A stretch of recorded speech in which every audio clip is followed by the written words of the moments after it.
Sa pagbabalik, idol, gagawa tayo isang klaseng sauce at doon natin i-marinate yung isang meat at sabay nating iloto, no?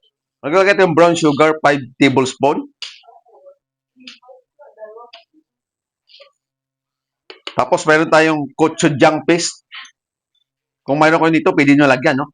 Lagay tayo ng 1 tablespoon lang. Kasi baka ayaw naman nakasama mo sa bahay na manghang. Tapos meron tayong water. 1/4 cup. Lagay tayo ng pineapple juice. 1 tablespoon. Stimik lang, no? Yung tank flavor lang. Kasi wala tayo sa lata. Pwede na to. Beat lang natin to, no? Para malusaw. At ihalo natin dito sa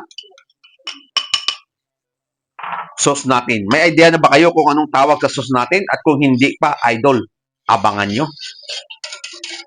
Lalagay tayo ng ketchup. Estimate ko na lang kung kaya nyo mag-estimate. Estimatein nyo.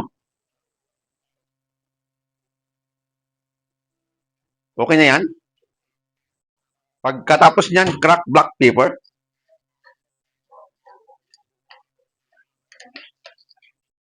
Konting soy sauce. 1 teaspoon at i-mix.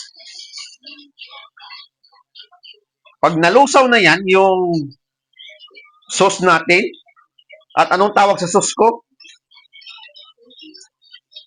Korean barbecue sauce. Ito na yung idol, no? Pag nalusaw na yan, okay na yan, no? Hindi ko natitikman kasi tama yung lasa niyan. Yan po yung isang sekreto ko, idol, no? Pag nasa bahay ka lang, lagay mo yung pork belly mo.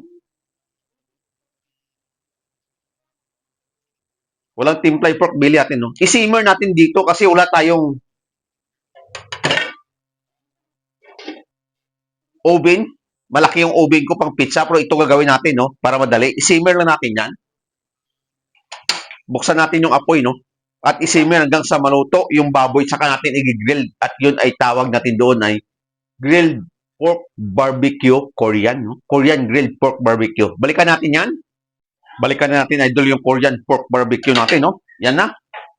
Pag malambot na siya, no? At kung hindi pa malambot, additional na lang ng water doon, ano? Ganyan ang gusto ko. Lambot na siya, no? Ang gagawin natin, tatanggalin lang natin ito. Lagay natin yung griller natin. At yung ito, i-grill na natin, no? Para magkaroon ng marking o yung sunog doon sa Korean pork barbecue natin, no? Ganun lang yan kasimple. At yung itong sauce, pwede nyo i-basting or pwede nyo isipirit na lang kung mga kasama mo sa bahay hindi mahilig sa masyadong manghang. Lakasan mo yung apoy. At kung mayroon kang mais, sabay mo na i-grill dito, no? Ganun lang kasimple. At sa hindi pa nakapalo sa akin, follow na ko sa YouTube channel ko, TikTok account ko. Like, share, comment, no? At kailangan ko yung supportan nyo. Lutuin lang natin yan at balikan. Silipin na natin, idol, no? At yan yung kinalbasan ng Korean pork barbecue natin. Patayin ko na yung apoy at ito yung sauce, hiwalay na lang, no? Sa hindi masyadong mahilig sa manghang.